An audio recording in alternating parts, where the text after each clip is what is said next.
on est sur une alternative qui est complémentaire, qui est facile à adapter, qui est accessible. On a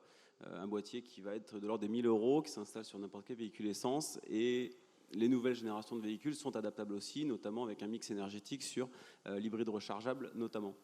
C'est une solution qu'il faut vraiment mettre en avant avec aussi les autres solutions alternatives telles que GNV, le GPL et autres. Et le boîtier donc permet de s'adapter et surtout d'être accessible avec 2500 stations partout en France aujourd'hui qui proposent de l'éthanol, soit une station sur 3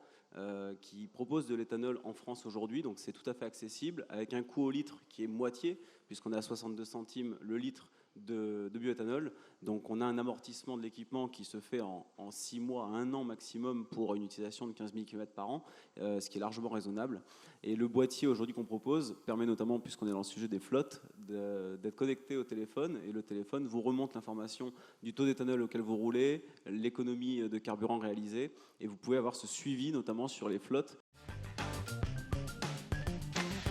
Les véhicules adaptables augmentent au fur et à mesure puisque la réglementation vient d'évoluer en février dernier, permettant d'homologuer aussi les systèmes sur tout ce qui est filtre à particules et plus récemment également les 14 chevaux et plus, parce que c'était limité au niveau exonération de carte grise, on ne pouvait pas équiper de véhicules au-dessus de 14 chevaux et plus. Maintenant c'est chose faite, on est aussi là le premier fabricant à avoir obtenu, pas plus tard que la semaine dernière, une homologation pour les 15 chevaux et plus, c'est-à-dire Porsche Cayenne ou autres qui sont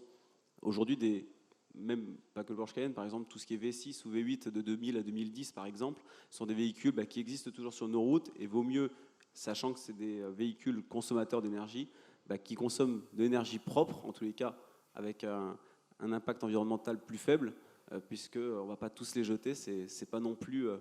le plus intéressant économiquement et écologiquement.